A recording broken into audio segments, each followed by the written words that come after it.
सभी को नमस्कार। आप सभी शिक्षार्थियों का इस कक्षा में पुनः स्वागत है। आज हम कक्षा 11 के यूनिट 5 उपभोक्ता का संतुलन और मांग के विषय में पढ़ेंगे। इस चैप्टर की इस यूनिट की हम पहले 2 क्लासें हो चुकी हैं डिमांड वाले टॉपिक में भी। ये डिमांड टॉपिक की 3rd क्लास है, 3rd लेक्चर है ये। और इस लेक्चर में से पहले हमने क्या क्या पढ़ा इसके बारे में एक आइडिया सा हम ले लेते हैं। हमने इसमें डिमांड के बारे में पढ़ा था। What is demand, what is market demand, determinants of demand, demand schedule, demand curve and its slope, ये सब चीज़ें हमने पढ़ ली। Movement along and shift in demand curve आज हमारा टॉपिक होगा। ये कि मांग की लोच को प्रभावित करने वाले कारक की बात कर ली थी हमने, लेकिन बस अब ये बचा है हमारा मांग वक्र पर संचलन और खिसकाव। इसके बाद मांग की कीमत लोच की बात करेंगे, वो नेक्स्ट टॉपिक में करेंगे हम। तो अभी तक हमने इसमें डिमांड के बारे में पढ़ा था। What is demand, what is demanded quantity, demanded या डिमांडेड क्वांटिटी। डिमांड और मांग मात्रा, इन दोनों में अंतर हमने ठीक से समझा था। मांग अनुसूची की बात करी थी। मांग वक्र, व्यक्तिगत मांग वक्र, बाजार मांग वक्र, बाजार इसके अलावा मांग फलन या मांग के निर्धारक तत्व, ये हमने बहुत डिटेल से पढ़े थे कि व्यक्तिगत मांग फलन में किसी वस्तु की कोई व्यक्ति डिमांड करेगा, कितनी डिमांड करेगा, कम करेगा, ज़्यादा करेगा, वो किन किन चीज़ों पर डिपेंड करेगी। उसके निर्धारक तत्व के वो कितनी मांग करेगा, कौन कौन से हैं। P X, P R, Y, T, E. P X means वस्तु की अपनी कीमत, that is P X. That is PR, price of related goods. Related goods are 2 types: substitute goods and complementary goods. Then third is income of consumer, जो हमने Y से denote किया था। 2 तरह की इसमें गुड्स पड़ी थी, normal goods and inferior goods, सामान्य वस्तुएं और निम्न कोटि या घटिया वस्तुएं। Next is taste and preference, जिसको हमने टी से, और संभावनाएं एक्सपेक्टेशन, इसको हमने ई से लिखा था। ये 5 चीज़ें व्यक्तिगत मांग फलन में पड़ी थी। इसके अलावा बाजार मांग फलन, मार्केट डिमांड फंक्शन में हमने 2 चीज़ें और पढ़ी थी, एन और वाई डी। एन मीन्स जनसंख्या या क्रेताओं की संख्या, जितनी संख्या ज़्यादा बढ़ेगी उतनी ही हमें हमारी वस्तु की मांग बढ़ेगी। आय का वितरण, इसके बारे में भी हमने जीडीपी का या पूरे देश में जो इनकम बढ़ती है देश की, वो सब लोगों के बीच में जितनी असमान वितरण होगा उतनी ही मांग कम होगी, और जितना समान वितरण होगा मांग उतनी ही बढ़ जाएगी। तो ये था वाई डी। इसके अलावा हमने लॉ ऑफ डिमांड पढ़ा था। लॉ ऑफ डिमांड का ऊपर हमने शुरू में पिछले लेक्चर्स में ग्राफ बना के भी बात करी थी। लॉ ऑफ डिमांड के साथ साथ हमने पढ़ा था कि why more of a good purchase when its price fall, जब किसी वस्तु की कीमत गिरती है तो उसको अधिक क्यों खरीदा जाता है। ये सारे कारण पढ़े थे। एक्सेप्शंस पढ़े थे कि जिन पर मांग का नियम लागू नहीं होता, मांग के नियम के अपवाद, कि मांग का नियम कहाँ कहाँ लागू नहीं होता है। आज हम पढ़ेंगे movement along with. Important topic है, अक्सर ही हर वर्ष इसमें से कुछ ना कुछ पूछा जाता है। तो इस क्लास में हम जितना पढ़ेंगे उसमें से उम्मीद है 3 या 4 नंबर का क्वेश्चन आने की लगभग संभावना है। इंपॉर्टेंट टॉपिक है। तो इसमें सबसे पहले हम पढ़ेंगे movement along a demand curve और चेंज इन क्वांटिटी डिमांडेड। मांग वक्र पर संचलन या मांगी गई मात्रा में परिवर्तन। मांगी गई मात्रा quantity demanded is related to px. other thing being constant, when decrease or increase in quantity demanded of a commodity is caused by increase or decrease in its price, it is called change in quantity demanded. other things being constant, other things कौन कौन सी? PR price of related goods, Y है ना उपभोक्ता की आय, T taste, expectations, N population, YD आय का वितरण, ये सारी चीज़ें कैसी हो जाएं? कांस्टेंट हो जाएं। तो अन्य बातें समान रहने पर वस्तु की अपनी कीमत में कमी या वृद्धि के फलस्वरूप उसकी मांगी गई मात्रा में होने वाली वृद्धि या कमी से है। क्वांटिटी डिमांडेड हमने पहले डिटेल भी समझी थी। इसको एक एग्जाम्पल से समझते हैं। इसे मांग वक्र पर संचलन कहा जाता है, movement.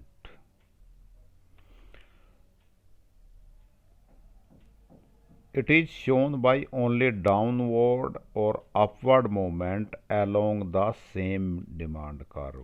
No demand curve is formed. No new demand curve. एक एग्जाम्पल देखते हैं, है ना। ये दो तरह का होता है एक्सटेंशन। क्या दो तरह का है बेटा? Movement along a demand curve. There are two types. First is extension of demand, मांग का विस्तार। क्या एग्जाम्पल है? देखिए परिभाषाएं सब मिलती जुलती सी हैं, ज़्यादा मत घबराना कि सर इतनी परिभाषाएं, सब ध्यान से पढ़ोगे। अदर थिंग्स बीइंग कांस्टेंट, अन्य बातें समान रहने पर। When increase in quantity demanded of a commodity is caused by decrease in its price. Price क्या हो रहे हैं? डिक्रीज हो रहे हैं, तो क्वांटिटी डिमांडेड इंक्रीज होती है, तो ये चीज कहलाती है एक्सटेंशन इन डिमांड। अन्य बातें समान रहने पर जब किसी वस्तु की अपनी कीमत में कमी के कारण उसकी मांगी गई मात्रा में वृद्धि होती है। वस्तु की कीमत क्या हो रही है? कम हो रही है, मांगी गई मात्रा बढ़ रही है, वही लॉ ऑफ डिमांड ही है। प्राइस क्या हुआ?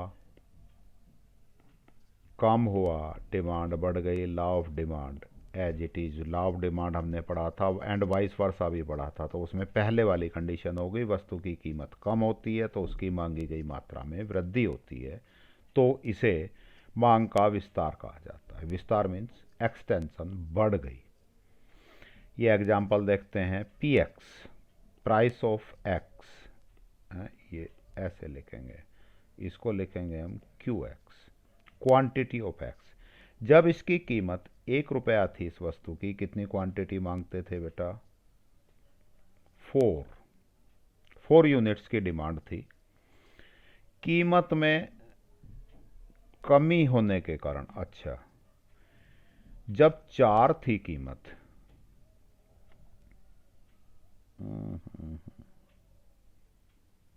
ठीक है, ये उल्टा हो गया बेटा जी।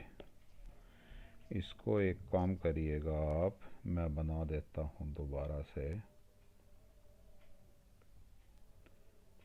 PX ये QX, जब कीमत 4 रुपये थी तो क्वांटिटी डिमांडेड थी 1। जब कीमत कम होकर 1 रुपया हो गई, क्वांटिटी डिमांडेड इंक्रीज होकर 1 से 4 हो गई। That's called extension in demand. इसका मैं ग्राफ बनाऊं तो बेटा जी ये हो गया हमारा x एक्सिस, ये y axis, that's origin, that is price, that is x quantity of x. When price is 4, 1 2 3 4, then quantity is 1 2 3 4, demand curve हो गया। जब कीमत 4 थी तो डिमांडेड क्वांटिटी 1 थी। जब यहाँ से कीमत घट के 1 हो गई तो डिमांडेड क्वांटिटी 4 हो गई। समझ आई बात? पहले डिमांड इस पॉइंट पे थी, इस पॉइंट से डिमांड इधर मूव करके कहाँ पहुँच गई? इस पॉइंट पे। ए पॉइंट से डिमांड बी पॉइंट पर पहुँची तो मूवमेंट हुआ इसी डिमांड कर्व पे। ये डिमांड कर्व ही था ना मेरा। इस डिमांड कर्व पे कहाँ से मूवमेंट शुरू हुआ? यहाँ से मूवमेंट शुरू हुआ और बढ़ते बढ़ते यहाँ पहुँच गया। क्वांटिटी बढ़ गई। इसको हम कहते हैं एक्सटेंशन इन डिमांड। क्लियर हुई बात? अब इसकी क्या क्या विशेषताएं हैं एक बार देख लो। डिमांड कर्व सेम है, इसी पे ही नीचे की तरफ left to right downward movement हो रहा है। नया डिमांड कर्व नहीं बन रहा, अभी कैसे बनता है आगे पढ़ेंगे। Contract in demand, B is contract in demand. Contract in demand means मांग में संकुचन। इसमें भी other things being constant. Other things कौन कौन सी होती हैं अब नहीं बताऊंगा, मैंने ऊपर लिख दी। When decrease in quantity demanded of a commodity is caused by increase its price. यहाँ प्राइस क्या हो रहे हैं बेटा? इंक्रीज हो रहे हैं। क्वांटिटी क्या हो जाएगी? प्राइस इंक्रीज हुए तो क्वांटिटी कैसी हो जाएगी? डिक्रीज हो जाएगी। कीमत बढ़ी, सामान आप कम खरीदोगे। इसमें क्या था? एक्सटेंशन इन डिमांड में क्या था? प्राइस क्या हुए थे? कीमत में कमी। प्राइस कम हुए थे, quantity demanded, demand of x या क्वांटिटी डिमांडेड कितनी हो गई थी? बढ़ गई थी। ये मैंने आपको बताया था, ये भी वही रूल है। कौन सा है? लॉ ऑफ डिमांड है। किसी वस्तु की कीमत कम होने, अन्य बातें समान रहनी ही हैं। किसी वस्तु की कीमत कम होने पर उसकी मांगी गई मात्रा बढ़ जाती है तथा किसी वस्तु की कीमत बढ़ने पर उसकी मांगी गई मात्रा कम हो जाती है। दोनों ही चीज़ें लिखनी पड़ेंगी ना। तो इसमें से एक वाली चीज़ जिसमें वस्तु की कीमत कम होने के कारण डिमांड बढ़ जाती है, that is called extension of demand. और यदि प्राइस बढ़ने के कारण डिमांड कम हो जाती है, दैट इज कॉल्ड कॉन्ट्रैक्शन, संकुचन। संकुचन मीन्स सिकुड़ के छोटी हो गई, मीन्स डिमांड कम हो गई। डिमांड कम कब होगी? जब प्राइस बढ़ेंगे। That's all. तो अन्य बातें समान रहने पर जब किसी वस्तु की अपनी कीमत में वृद्धि, प्राइस बढ़ गए वस्तु के, फलस्वरूप उसकी मांगी गई मात्रा में कमी होती है, तो इसे मांग में संकुचन कहते हैं। एक तरह से हमने लॉ ऑफ डिमांड को दो हिस्सों में तोड़ लिया। एक में कीमत बढ़ गई, एक में कीमत कम हो गई। कीमत बढ़ेगी तो मांग कम हो जाएगी, इसको हम कॉन्ट्रैक्शन या संकुचन की भाषा में बात कर लेंगे। कीमत कम हो जाएगी तो डिमांड बढ़ जाएगी, इसको हम मांग का विस्तार, विस्तार मीन्स फैलना, मांग फैल गई, एक्सटेंशन ऑफ डिमांड की भाषा में बात कर लेंगे। इसका एग्जाम्पल क्या है बेटा जी? इसको हम क्या करें, इनको फिर चेंज कर देता हूँ। यहाँ ये दरअसल ये क्या हुआ, ये वाला ग्राफ तो नीचे जाना था और ये वाला टेबल ऊपर जानी थी, है ना। लेकिन हम यहाँ कोई दिक्कत नहीं है, चेंज कर लेंगे। यहाँ क्या करनी है? वस्तु की अपनी कीमत बढ़ानी है। तो यहाँ 1, when price of good X is 1 then quantity demanded is 4। When price increase from 1 to 4, 1 से कितने हो गए? 4, then quantity demanded decrease from 4 to 1। कीमत 1 थी, 4 इकाई मांग रहे थे, कीमतें बढ़ गई, 4 हो गई, तो मांग कम कर लेंगे। मांगी गई मात्रा कितनी कर देंगे, 4 से घटा के 1 कर दी। ग्राफ बना के देख लो बेटा जी इसका।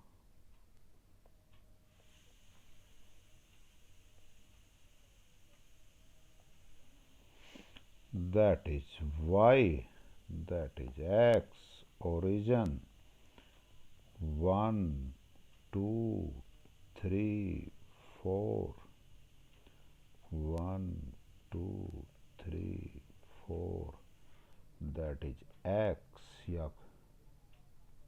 क्वांटिटी है ना, इसको आप लिख सकते हैं क्वांटिटी, मात्रा भी लिख देते हैं हिंदी में। यहाँ प्राइस कीमत पहले कितनी है, 1 रुपया प्राइस है, 4 मात्रा है, पहला पॉइंट बेटा जी ये हो गया। तो इसका मतलब मेरा डिमांड कर्व ऐसे बनेगा, ये मेरा डिमांड कर्व हो गया, डी डी लिख देते हैं इसको। फिर प्राइस कितना हो गया, 1 से बढ़ के कितना हुआ बेटा, 4 हुआ, 4 की सीध में। तो यहाँ कितना हो गया, 1, ये पॉइंट हो गया। क्वांटिटी डिमांडेड कितनी हो गई, 1। तो ये पॉइंट अब की बार ए होगा, ये पॉइंट बी होगा। पहले कंडीशन ये थी, यहाँ से ऐसे चले और इस कंडीशन पे पहुंच गए। That is contraction in demand. 4 से डिमांड घट के कितनी आ गई बेटा, 1 आ गई। ठीक हो गई बात। यही डायग्राम मैं यहाँ देखूँ, 4 से डिमांड घट के कितनी है, सॉरी 1 से डिमांड बढ़ के कितनी हो गई थी, 4। इसीलिए इसको एक्सटेंशन इन डिमांड बोलते थे। मांग बढ़ी है, ए पॉइंट ये था, बी पॉइंट ये था, तो 1 थी मांग बढ़ के कितनी हो गई थी यहाँ, 4। यहाँ मांग ए पॉइंट ये है, मांग 4 थी, 4 से घट के कितनी हो गई, 1। मांग कब घटेगी, जब प्राइस बढ़ेंगे। क्लियर हो गई बात। इन दोनों को, ये दोनों चीज़ें एक जगह जोड़ दूं तो दैट इज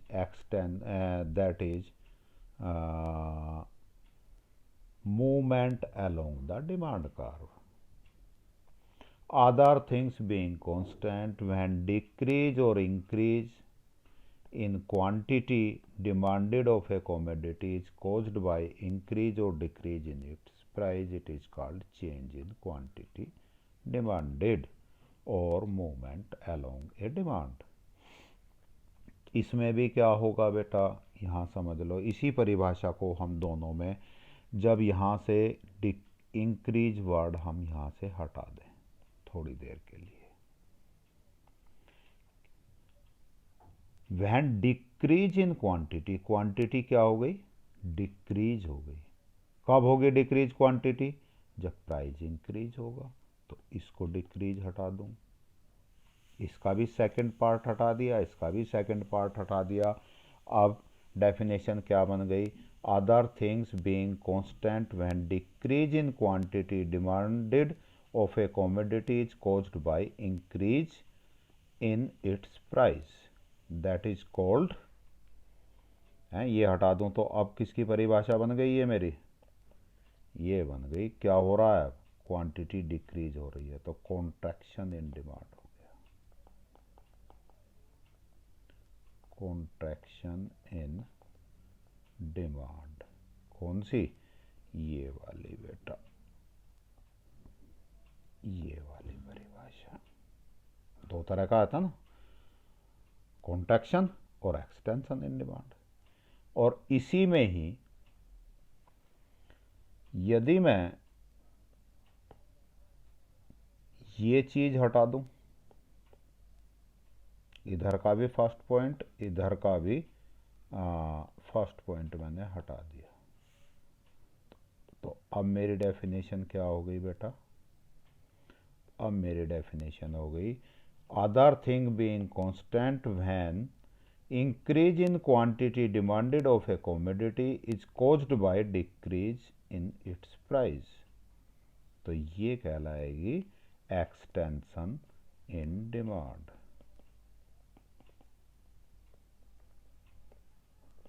इन डिमांड जो ये वाली चीज थी। ठीक हो गई? कोई सी भी चीज़ें याद कर लो, एक परिभाषा याद कर लोगे, उसमें इंक्रीज डिक्रीज चेंज कर दोगे।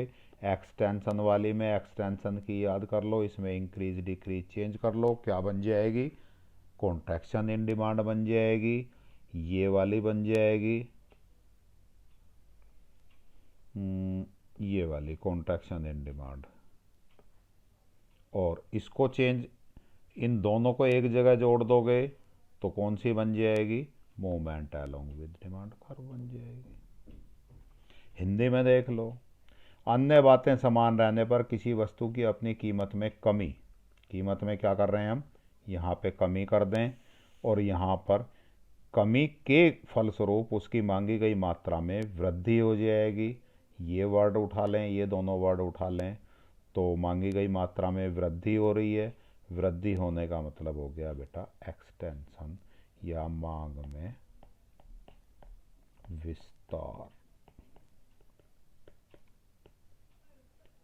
दूसरा हम ले लें, ये दोनों वर्ड उठा लें, अन्य बातें समान रहने पर वस्तु की अपनी कीमत में वृद्धि के फलस्वरूप उसकी मांगी गई मात्रा, जब कीमत में वृद्धि होगी तो मांगी गई मात्रा क्या हो गई? कमी हो गई। तो मांग ये हो गई contraction in demand. It means मांग में संकुचन। क्लियर हो गई बात? आगे बढ़ें, चलो। Then second is shifting in demand. पहला था फर्स्ट वाला था मूवमेंट इन डिमांड। इसके दो पार्ट थे, कौन कौन से? ए पार्ट था एक्सटेंशन इन डिमांड और कॉन्ट्रैक्शन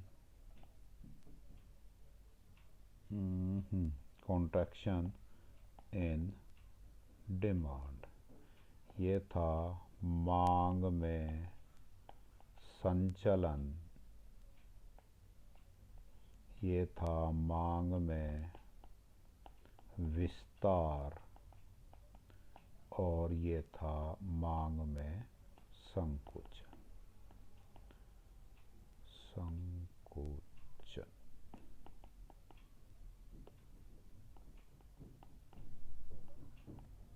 अर्थात मांग में संचलन दो तरह का होता है, एक मांग में विस्तार, एक मांग में संकुचन। ये संचलन वर्ड है, ये विस्तार वर्ड है, ये संकुचन वर्ड है। अब दूसरा पढ़ रहे हैं, शिफ्टिंग इन डिमांड कर्व। मांग वक्र में खिसकाव। पहले क्या हो रहा था? संचलन हो रहा था।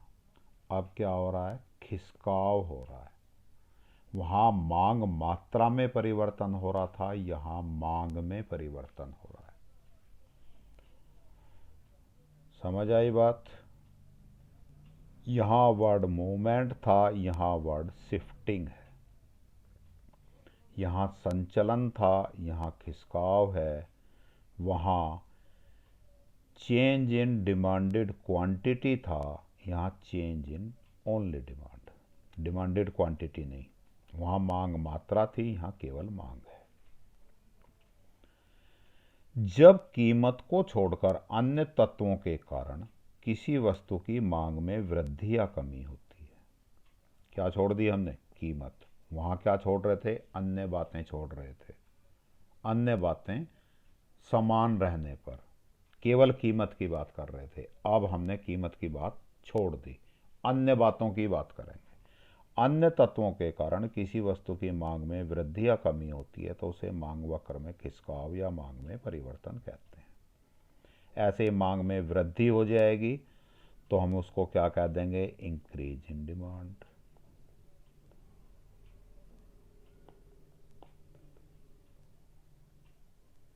और मांग में कमी हो जाएगी तो उसको हम कह देंगे डिक्रीज इन डिमांड। डेफिनेशन वही उसकी तरह यहीं से उठ जाएंगी, इसी में से ही। तो व्हेन इंक्रीज और डिक्रीज इन डिमांड, इंक्रीज हो रहा है तो कहाँ चला जाएगा, यहाँ पे, और डिक्रीज हो रहा है तो यहाँ पे। ये वर्ड हटा दूँ मैं तो फिर ये इंक्रीज इन डिमांड की डेफिनेशन बन जाएगी, और ये वर्ड हटा दूँ तो फिर डिक्रीज इन डिमांड की डेफिनेशन बन जाएगी। When increase or decrease in demand of a commodity occurs due to the factor other than own price of a commodity,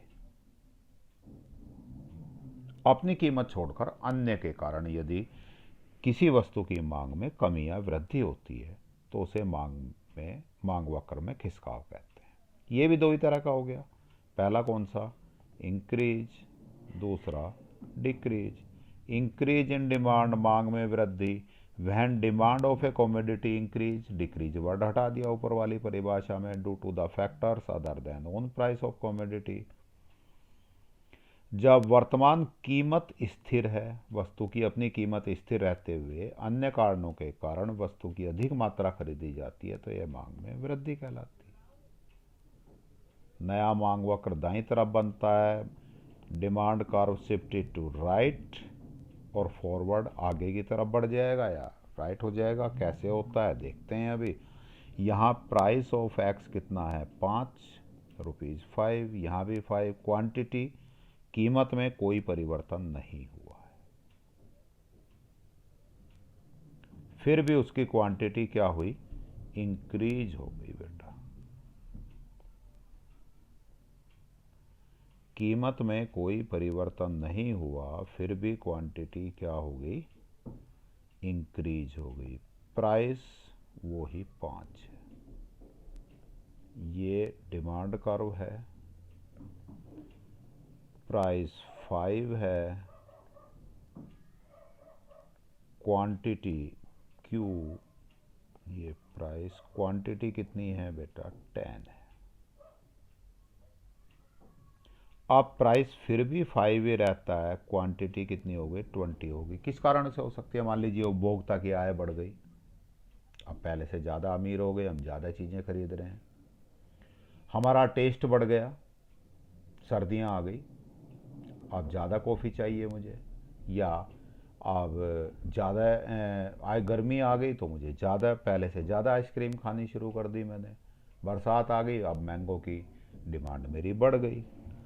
तो अब 20 कैसे होगी भाई, मान लीजिए ये था 5, 10, 15, 20, तो यहाँ पॉइंट जाएगा बेटा 5 और 20 से, ऐसे ही जाएगा ना ये तो इसका मतलब डिमांड कर्व दूसरा बनेगा, नहीं?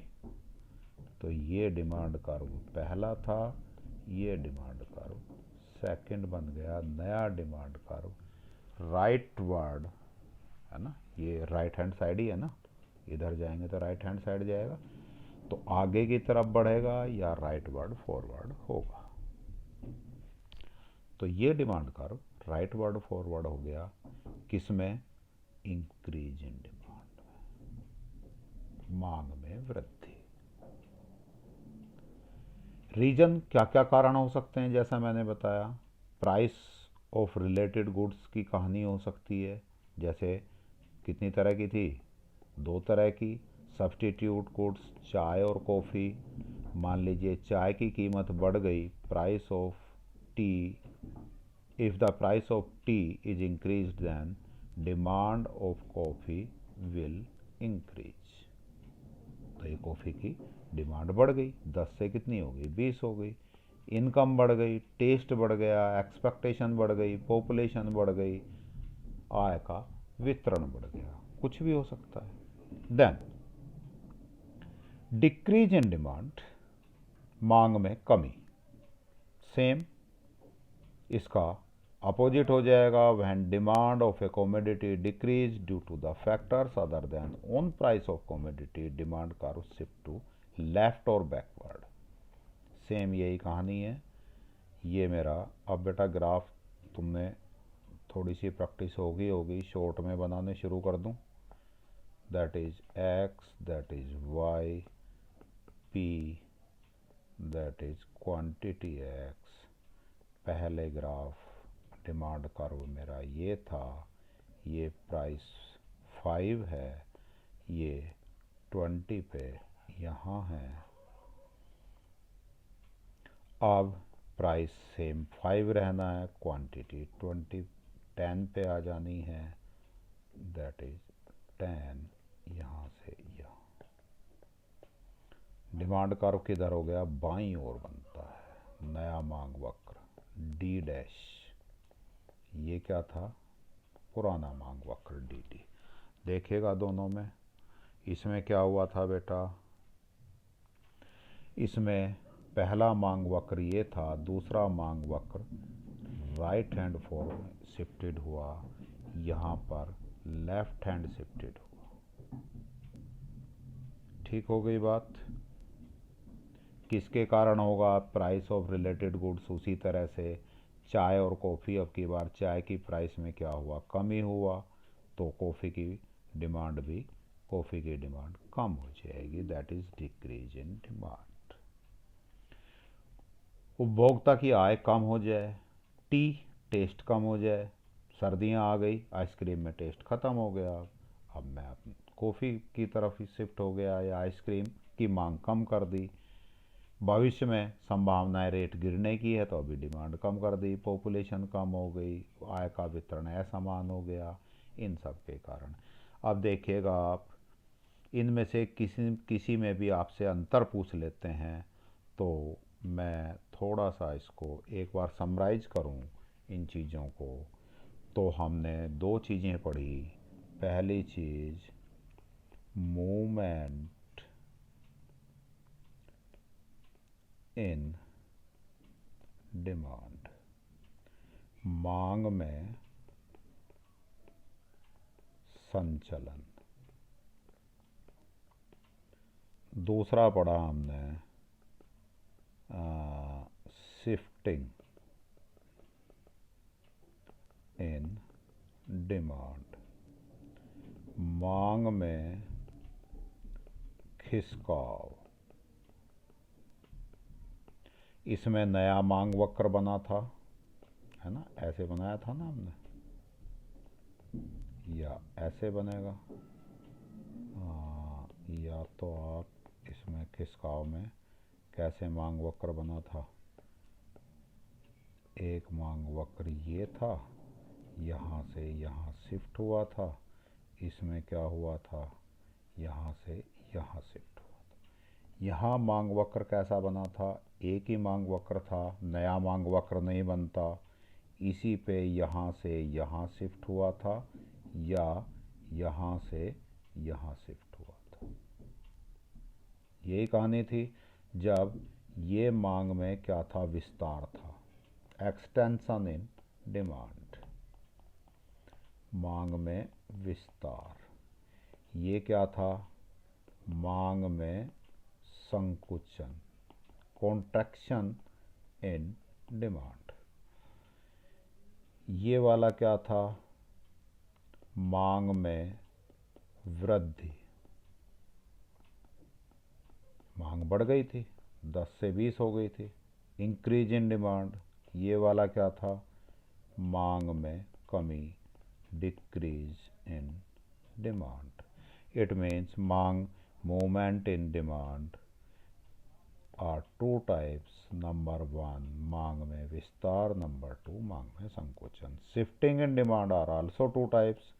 Number 1 increase in demand, number 2 decrease in demand. इन दोनों में क्या अंतर है, इसमें मूवमेंट वाले पोर्शन में नया मांग वक्र नहीं बनता है, उसी मांग वक्र पर बाएं या दाएं संचलन, ऊपर या नीचे संचलन होता है। शिफ्टिंग इन डिमांड में नया मांग वक्र बनता है। और क्या अंतर? इसमें प्राइस वस्तु के चेंज होते हैं और अन्य बातें समान रहती हैं। यहाँ क्या हो रहा था? अन्य बातों में परिवर्तन होता है, अन्य कारणों के कारण होता है। प्राइस कैसा रहता है? समान रहता है। समझ आ गई बात? तो इन दोनों में अंतर बता सकते हो। ये इन दो तरह का होता है, ये इन दो तरह का होता है। इन दोनों में अंतर बता सकते हो। अंतर बताने में क्या करोगे? इसकी परिभाषा लिख दोगे, इसकी परिभाषा लिख दोगे, इसका चित्र बना दोगे, इसका चित्र बना दोगे। इन दोनों में अंतर बता सकते हो। Definition diagram. इसमें किधर नया मांग वक्र किधर शिफ्ट हो रहा है? राइट वर्ड हो रहा है। इसमें नया मांग वक्र लेफ्ट वर्ड शिफ्ट हो रहा है। आपको बुक्स में मिल जाएंगे अंतर इनके। ये अंतर अक्सर एग्जाम में पूछ लेते हैं, तो ये आप जरा एक बार ध्यान से देख लेना। अब इसके क्वेश्चन, मांग में परिवर्तन तथा मांग मात्रा में परिवर्तन में भेद स्पष्ट कीजिए। Distinguish between change in demand and change in quantity demanded. ये प्राइस के कारण होती है, प्राइस को छोड़कर अन्य कारणों के कारण होती है। Differentiate between normal goods and inferior goods with example. Normal goods जिन पर प्राइस इनकम इफेक्ट पॉजिटिव होता है, इन पर इनकम इफेक्ट नेगेटिव होता है। ये ऊपर लिखा हुआ है, एग्जाम्पल भी लिखे हुए हैं। नॉर्मल गुड्स का एग्जाम्पल मैंने आपको फुल क्रीम मिल्क लिखवाया था, और इसका कैरोसिन ऑयल। वैसे एग्जाम्पल मैंने बताया भी था कि बहुत ज़रूरी नहीं है कि वो एग्जाम्पल सत्य ही हो। Explain the effect of rise in price of related goods on demand for a good. किसी वस्तु की संबंधित वस्तु की कीमत में वृद्धि होने पर उसकी मांग पर पड़ने वाले प्रभाव। संबंधित वस्तुएं कितनी होती हैं बेटा? दो तरह की, सब्स्टिट्यूट गुड्स और कॉम्प्लीमेंट्री गुड्स। ये पूरक वस्तुएं और ये प्रतिस्थापन वस्तुएं। तो इनका अलग से समझाना है, इनको अलग से समझाना है। Define market demand, explain the factor that affect it.